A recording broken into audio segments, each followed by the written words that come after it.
Professor Velmak had been teaching comparative xenological history for 47 years, and in all that time he had never once been interrupted during his weapons lecture. Until today. The lecture hall was packed. 300 students from 17 different species sat in tiered seating that curved around the central display platform like the inside of a shell. Velmak's 4 eyes swept across the crowd with the practiced patience of someone who had seen every possible form of student misbehavior. Sleeping during the extinction event module, snacking on live insects during the cultural sensitivity seminar, one memorable occasion involving a Felixian student and an unfortunate misunderstanding about territorial marking. But interruptions during the weapons lecture, never. The ancient weapons collection was sacred. It represented the most comprehensive gathering of primitive combat tools in the entire galactic educational consortium. Pieces from 212 civilizations, blades that had ended empires, projectile launchers that had sparked interstellar wars. Each item was encased in preservation fields, illuminated by soft blue light, and accompanied by detailed holographic explanations of its historical significance. Velmak loved this lecture. He truly did. Today, he announced, his voice amplified through the hall's acoustic system, we examine the instruments of early warfare, the tools our ancestors used before the development of energy weapons and autonomous combat systems. He gestured with 2 of his 6 arms toward the first display case. We begin with the Talvorian ceremonial blade. The blade materialized in the center of the platform, rotating slowly. It was beautiful, really. A meter of curved metal, with an elaborate handle wrapped in what appeared to be woven fiber. The Talvorians believed that combat was a spiritual act. Velmak continued. Notice the intricate patterning on the blade itself. Each marking represents a prayer to their warrior deities. The handle is wrapped in the hair of fallen enemies, a practice that was meant to transfer the strength of the defeated to the wielder. A Xelkian student in the 3rd row raised a tentacle. Professor, how effective was it in actual combat? Excellent question, Velmak said.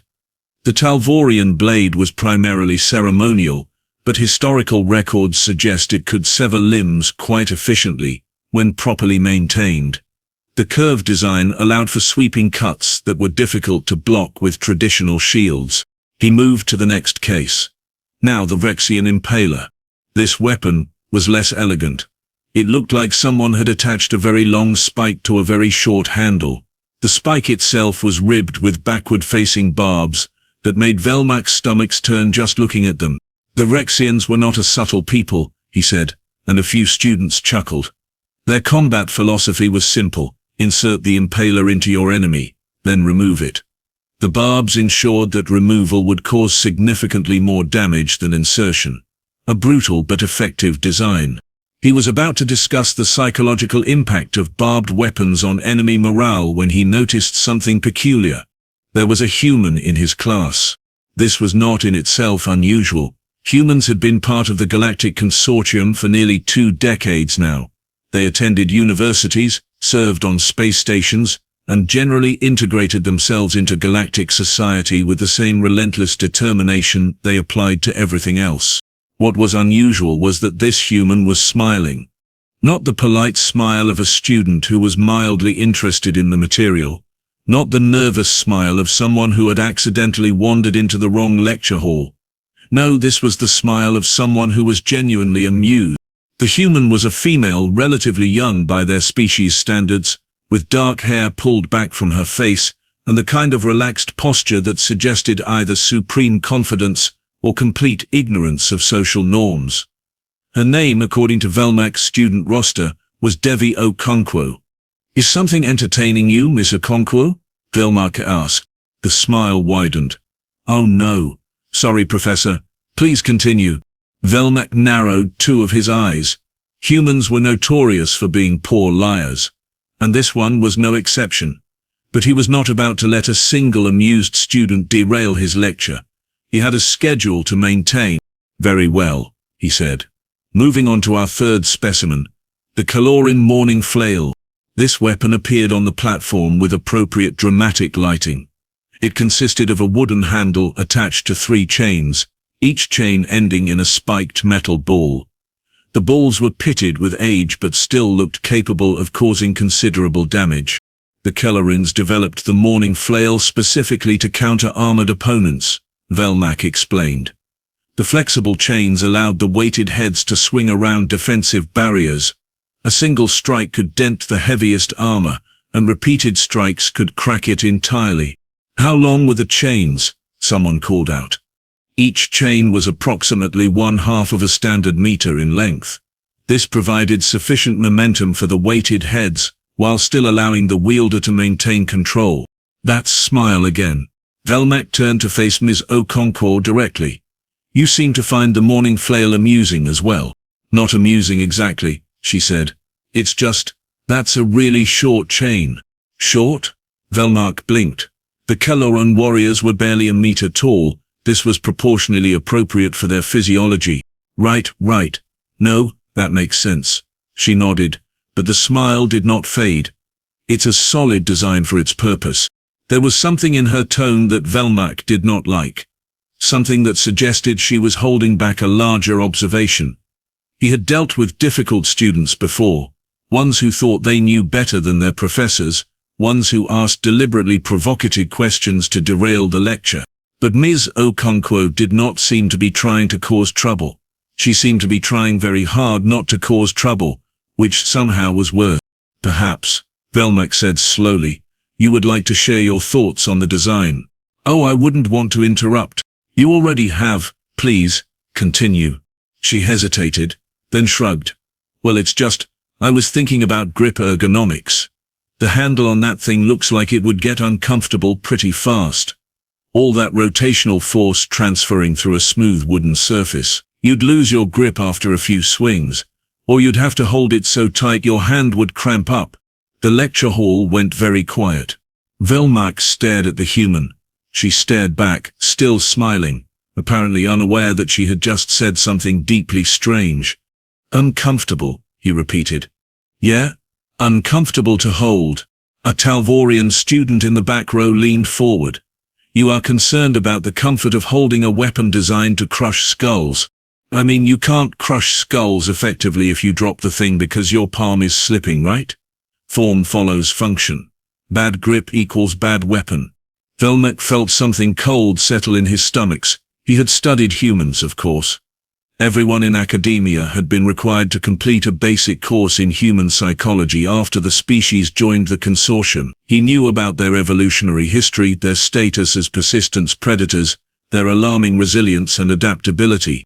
But knowing something intellectually and seeing it demonstrated in front of you were two very different experiences. Ms. Okonkwo, he said carefully, have you handled many weapons? Some, she said. My grandfather collected historical pieces from Earth, swords, axes, that sort of thing. He used to let me hold them when I was a kid. Taught me how to evaluate craftsmanship. A Xelkian student raised a tentacle again. Your elder allowed a child to handle instruments of death? They weren't loaded or anything. He made sure they were safe. Loaded? The Xelkian looked confused. That's for projectile weapons. Anyway, yeah. I grew up around this stuff. It's not a big deal. Velmak was beginning to suspect that it was, in fact, a very big deal. He made a decision. Perhaps it would be educational to incorporate this unexpected perspective into the lesson. Yes, that was the appropriate academic response. Turn the disruption into a learning opportunity. Ms. Okonkwo, he said, would you care to evaluate some of our other specimens? Share your thoughts on their ergonomic qualities? She sat up straighter, looking genuinely pleased. Really? Yeah, absolutely. That would be great. This was a mistake. Velmak knew it was a mistake even as he gestured for her to come down to the platform. He could feel it in the way his secondary hearts began beating slightly faster than normal. But he was a scholar, and scholars pursued knowledge even when it made them uncomfortable. Especially when it made them uncomfortable. Devi Okonkwo walked down the steps between the seating rows with a casual stride that suggested she had no idea every eye in the room was tracking her movement. She stepped onto the display platform and looked around at the various weapon cases with an expression that could only be described as fondness. Where should I start? She asked. Perhaps, begin with your overall impressions. She nodded and began walking slowly around the platform, examining each display case in turn. The students watched in fascinated silence. Even the ones who had been dozing in the back rows were now fully awake. "Okay, so this one," she said, stopping in front of a case containing a long pole with a curved blade at one end. "What is it?" "The Nexellian pole scythe, used for harvesting and combat. Dual purpose, nice. But the balance is wrong." "Wrong?" "Look at where the blade is attached. Too far forward. All the weight is at the end, which is fine for harvesting because you want that momentum for cutting grain. But in a fight, you'd be slow to recover after each swing. Your enemy would get inside your guard before you could bring it back around." Velmak looked at the pole scythe. He had never considered its weight distribution before. He had never considered any weapon's weight distribution before. Why would he? The important thing was what the weapon represented culturally and historically. Whether it was comfortable to hold was entirely beside the point. Except, it wasn't, was it? Not to the people who had actually used these things. "And this one?" Velmak asked, pointing to the next case. "Ooh." Devi moved closer. "Is that a sword?"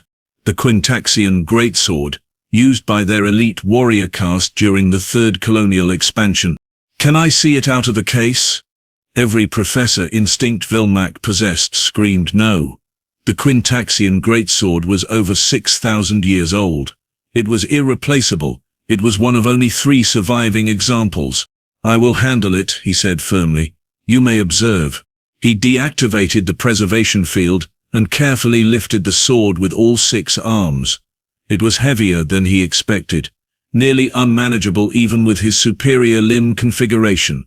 The blade was as long as Devi was tall, double-edged, with a handle wrapped in some kind of leather. Devi looked at it critically. "What's that grip made of?" "Scaled hide from the Quintaxian homeworld. It was considered a mark of status. It's gorgeous, but it's way too slick. You'd need something tackier for actual use. Also, no pommel counterweight, so that thing must want to tip forward like crazy. And the crossguard is decorative, right? Because it's not going to stop anything." The Quintaxians believed that armor and defensive features were signs of cowardice. "Nui," she nodded slowly. "So they died a lot." The bluntness of it startled a laugh out of someone in the second row, then someone else. Within seconds a ripple of nervous amusement was spreading through the lecture hall. Velmak did not laugh. He was too busy processing what he was seeing. Devi Okonkwo was not being disrespectful. She was not mocking these ancient weapons, or the civilizations that had created them. She was evaluating them with the practical eye of someone who understood, on a fundamental level, what these objects were for. They were for killing people, not symbolically, not ceremonially. They were tools designed to end lives, and this human was looking at them the way an engineer might look at a malfunctioning engine. She was identifying the flaws. The places where form had been prioritized over function, the compromises that must have cost warriors their lives. She understood these weapons because her species had made weapons like them. No, her species had made weapons that were better than them, weapons that were comfortable to hold. "The next case, please," Velmak said. His voice sounded strange to his own ears. Devi moved to a display containing a series of small, sharp objects arranged in a fan pattern. Throwing weapons. Felixian neural darts. Each one is tipped with a paralytic compound.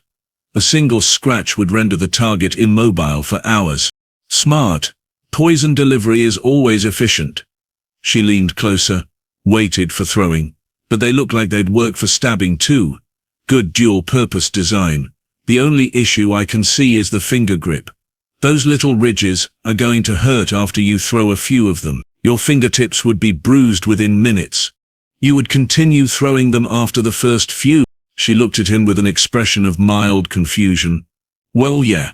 You throw until the fight is over, or you run out of things to throw. That's how ranged combat works."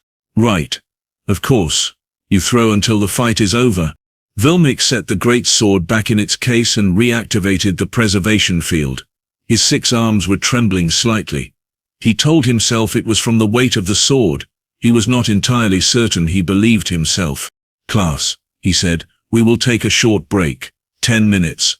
Please use the facilities, hydrate and return promptly. The students began filing out, most of them casting curious glances back at the human who was still standing on the display platform, examining the neural darts with obvious interest. Velmak did not move. Professor? Devi turned to face him. Is everything okay? Yes, he lied. Everything is fine. She nodded, but something in her expression suggested she did not entirely believe him. That was fair. Humans might be poor liars, but they were apparently quite skilled at detecting lies in others. I can sit back down if I was being too weird, she offered. No, please remain. I believe the rest of the class will benefit greatly from your continued analysis. Oh good, she grinned, because I have some serious thoughts about that thing over there that looks like someone glued a bunch of knives to a dinner plate. Velmak followed her gaze to the Brevaxian combat discus. It's a throwing weapon, he said, designed to be hurled at enemies. Yeah, I figured, but you'd slice your own fingers off trying to grip it. Who designed this thing? The Brevaxians. They had retractable claws that allowed them to hold the blade sections safely. Ah, species-specific design. That makes more sense. She paused. Still, you'd think they'd leave a safe zone for other people to pick it up. What if you disarmed someone and wanted to use their weapon against them? It was such a human question. Such a practical, brutal, utterly human question. Velmak felt himself make a decision. He was not entirely certain what he was deciding, only that something important had shifted in the last 20 minutes, and he needed to understand what it was. Miss Okonkwo, he said, when the class returns I would like you to continue your evaluation of each weapon in the collection. All of them? There must be 200 pieces here. 147 in this particular display. We will not cover all of them today, but I believe your perspective will be enlightening. She looked around at the cases, and something flickered across her face. Eagerness, maybe. Or hunger. It was there and gone too fast for Velmak to be certain. Yeah, she said. Okay, I'd like that. The students began filtering back into the hall. Word had apparently spread, because there were more of them now than before. Students from other classes, Velmak suspected, perhaps even some faculty. The seating filled quickly. Devi noticed the larger crowd. She did not seem bothered by it. Of course she wasn't bothered. Humans performed for crowds. They had entire industries built around watching other humans do things in front of large groups of observers. Sports, theater, something called competitive eating. They thrived on being watched. Velmak returned to his position at the center of the platform. He took a moment to compose himself, to ensure his voice would be steady. We resume our lecture, he announced. Ms. Okonkwo will be providing additional commentary from the human perspective on weapon design and functionality. I expect respectful attention from all of you. The hall fell silent. Devi straightened up, rolled her shoulders, and smiled at the crowd. All right, she said. Let's talk about how to hold things properly while you're killing people with them. And the truly terrifying part was that she made it sound completely reasonable. Part 2. The Brevaxian spine launcher was the weapon that broke the Felixian student. Velmak had noticed her growing increasingly agitated over the past hour.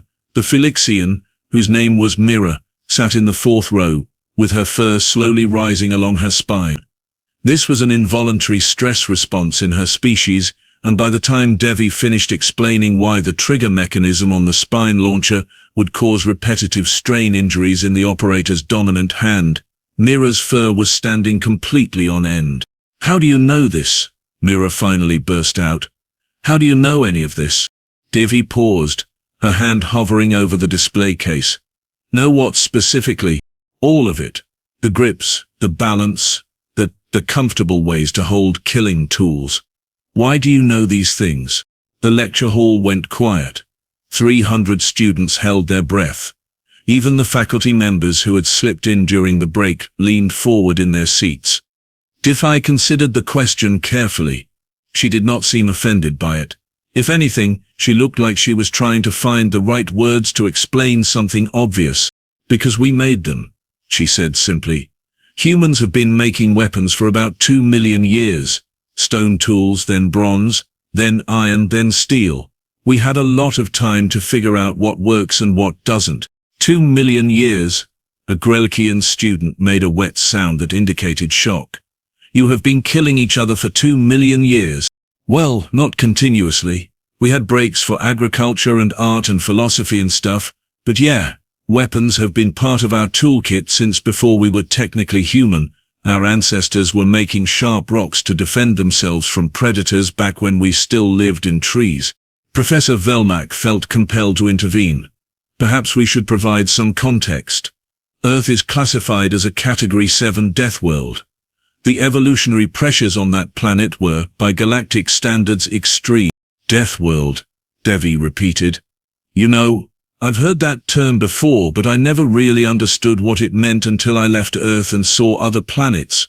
Your home worlds are so gentle. Gentle, she said it like it was a character flaw. Earth is not gentle? Mira asked. Earth is actively trying to kill everything on it at all times, Devi said cheerfully. Natural disasters, predators, diseases, parasites, extreme temperatures, poisonous plants, venomous animals. The whole planet is basically a survival gauntlet. Everything that lies there evolved to either kill things or avoid being killed. Usually both. She turned back to the spine launcher display. So when you ask how I know about weapon ergonomics, it's because my species has been in a constant arms race with our own planet since we developed opposable thumbs. We got very, very good at making tools to help us survive, and a lot of those tools were designed to go through other living things. The silence that followed was profound. Velmak broke it by gesturing to the next case. Perhaps we should continue with the Nexellian war pick. Oh, nice. Devi moved over to examine the weapon. It was a long-handled tool with a heavy metal head featuring both a blunt face and a curved spike. This is a solid design actually. Good weight distribution. The handle is long enough to generate real force, and the dual head means you can punch through armor with the spike or just bludgeon someone with the flat side. Versatile. The Nexellians were known for their practical approach to warfare, Velmak confirmed. I can tell. This was made by people who actually used it in fights. See how the grip has these subtle finger grooves? That's not decorative. That's so your hand doesn't slip when it's covered in fluids. Fluids. She meant blood. Everyone in the room knew she meant blood. My one critique, she continued, is that the spike is too long. It's going to get stuck in things. In the middle of a battle you don't want to be wrestling your weapon out of obstacles. Obstacles? Someone whispered from the back row. Bodies. The Talvorian student translated helpfully. She means bodies. Devi shrugged. You want to be able to strike and recover quickly. A shorter spike would punch through and pull out cleanly. This one is going to sink in deep and catch on bone.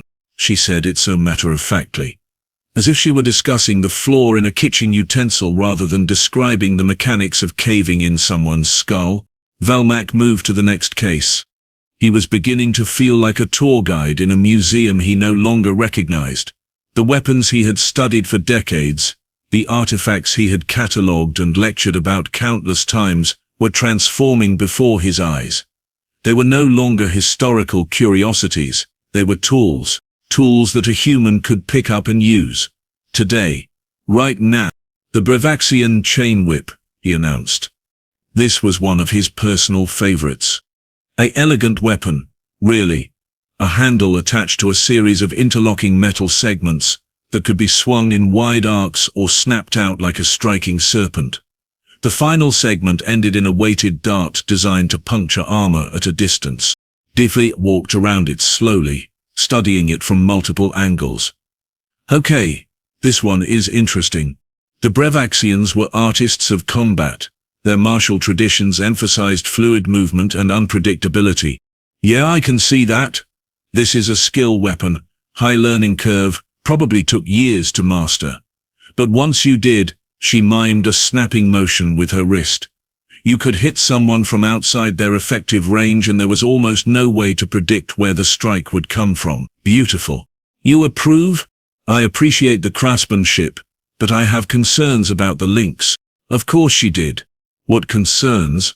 Velmak asked. They're too uniform. Every link is the same size and shape. which looks nice but limits your options. If you varied the link sizes, you could change the whip's behavior. Heavier links near the end for more impact, lighter links in the middle for speed. As it is, this whip does one thing really well, but a modified version could do 3 or 4 things. A professor in the back row stood up. Velmak recognized him as Dr. Quelix from the engineering department. Are you saying you could improve a weapon that took the Brevaxian centuries to perfect? Devi looked uncomfortable for the first time since she had taken the platform. I'm not saying I could improve it. I'm saying that human weapon designers would have iterated on this concept. We would have made 12 different versions with different link patterns and tested them until we found the optimal configuration. It's just how we approach things. Your species tests weapons that thoroughly. We test everything that thoroughly. Weapons, vehicles, buildings, medicine. We break things over and over until we understand exactly how and why they fail. Then we make them better and break them again. Dr. Quelix sat down slowly. The next weapon in the rotation was the Talvorian ceremonial blade that had started the whole lecture. Velmak almost skipped it, since Devi had already made her comments about the hair-wrapped handle, but she stopped in front of it anyway. I want to revisit this one, she said. Very well. I was too dismissive before.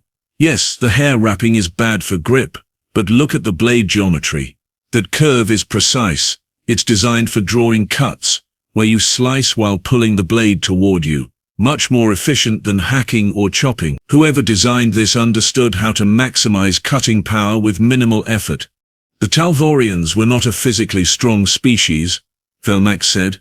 They relied on technique rather than force. That makes sense. This blade rewards skill. A trained user would be devastating with it, even against bigger, stronger opponents. You'd get inside their guard, make one good cut, and let the blade do the work. She traced the curve of the blade with her finger, not quite touching the preservation field. I take back what I said about it being purely ceremonial. This could absolutely be used in actual combat. It would just require a lot of training.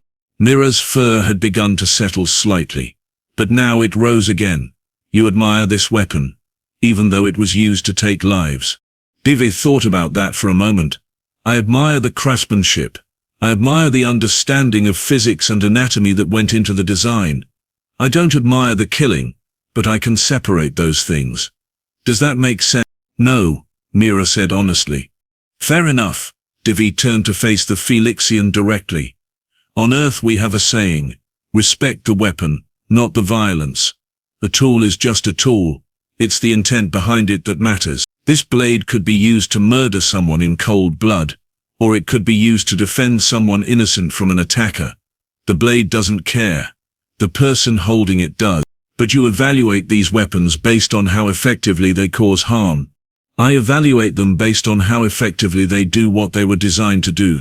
For a weapon, that means causing harm, but the same principles apply to any tool. A hammer that's uncomfortable to hold is a bad hammer, whether you're using it to build a house or crack open a safe. Velmak watched this exchange with growing fascination. The human was not defensive about her knowledge. She was not apologetic. She simply explained her perspective and allowed others to react to it however they chose. This was, he realized, a very human approach to conflict. State your position clearly, defend it logically, and accept that not everyone will agree with you. Do not back down. But do not escalate unnecessarily either. Humans had probably developed that approach over those 2 million years of making weapons. At some point they must have learned that constant fighting was inefficient. Better to communicate first and save the violence for when it was truly necessary. Let us continue, Velmak said. The Xelkian Arm Blade. This weapon was designed to be strapped to the forearm, extending a curved blade about 40 centimeters past the user's fist. It was elegant in a brutal sort of way, turning the entire arm into a cutting implement. Devi examined it closely. Integrated weapon. I like the concept. Your hands are free for grappling or using other tools while you still have a blade available. But the attachment mechanism is wrong. Wrong how? It's rigid. See how it's designed to lock in place. That means every impact transfers directly into your arm bones. After a few solid hits, you'd have stress fractures, maybe a broken arm if you hit something hard enough. You need a shock absorption system, padding, flexible joints, something to distribute the force. She pointed to specific parts of the attachment mechanism as she spoke. Her tone was clinical, detached, like a doctor describing a patient's symptoms. Also, the blade angle is too aggressive. It's optimized for slashing attacks. But if you try to stab with it, you'll hyperextend your wrist. A more neutral angle would let you slash and thrust without having to completely change your arm position. A student near the front raised a limb. How would you fix it? The angle? I'd bring it back about 15 degrees.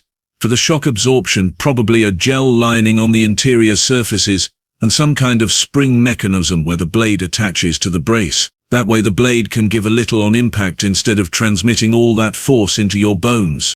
The student looked at Velmak. Could we see a design like that? Velmak blinked. I am afraid I do not have. I could sketch it, Devi offered. I'm not an engineer, but I can show you what I mean. Before Velmak could respond, she had pulled a small device from her pocket and was projecting a holographic display. Her fingers moved quickly, drawing lines and curves in the air. Within minutes, she had produced a modified version of the Xelkian Arm Blade with all the changes she had described.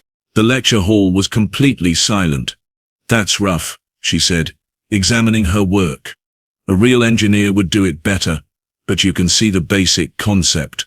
Neutral blade angle, shock-absorbing interior, flexible joint at the attachment point. Dr. Quelix stood up again. That design is more efficient than the original.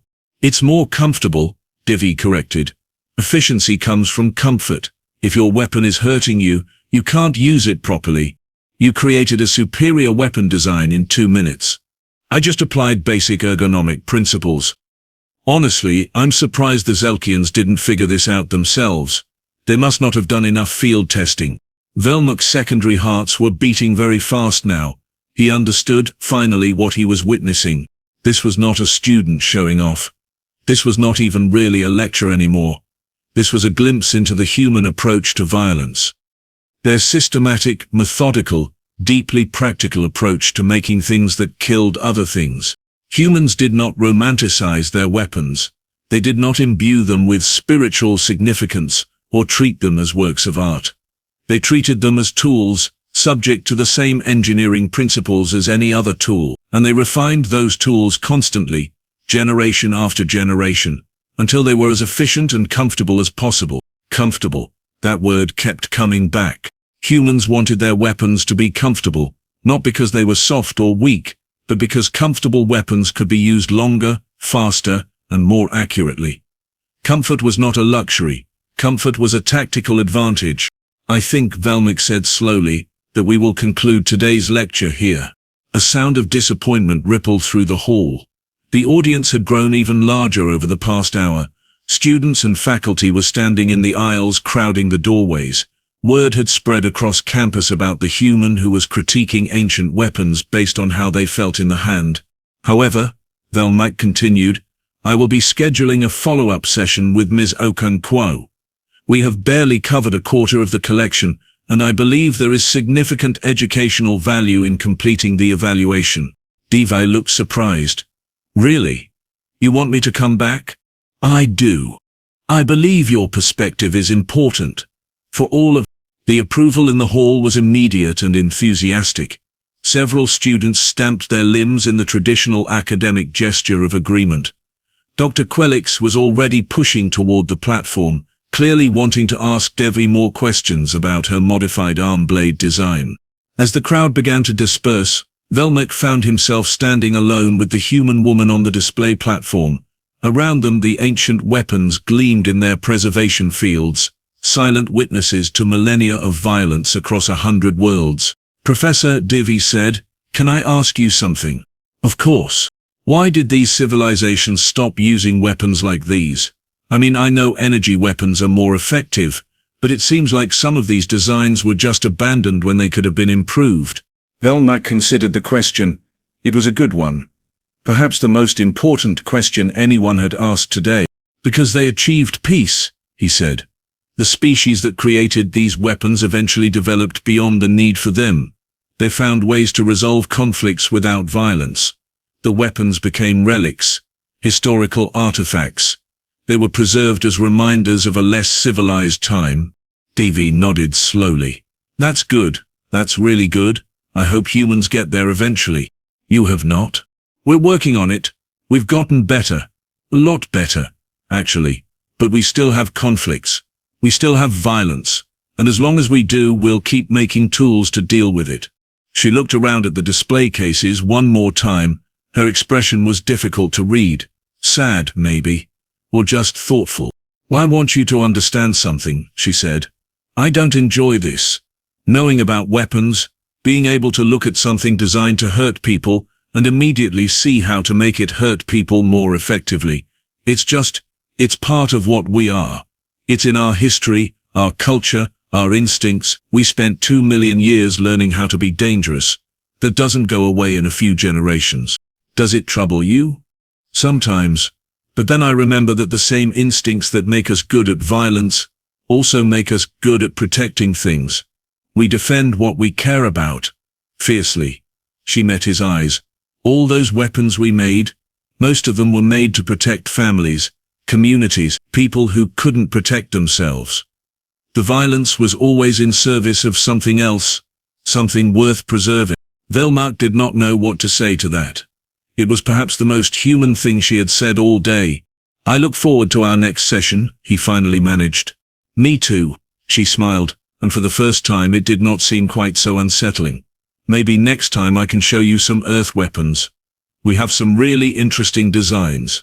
There's one called a kusarigama, that's basically a sickle attached to a weighted chain. Great for disarming people, but absolutely terrible for your wrists if you don't train properly." She said it so casually, like she was describing a particularly tricky recipe rather than an instrument of death.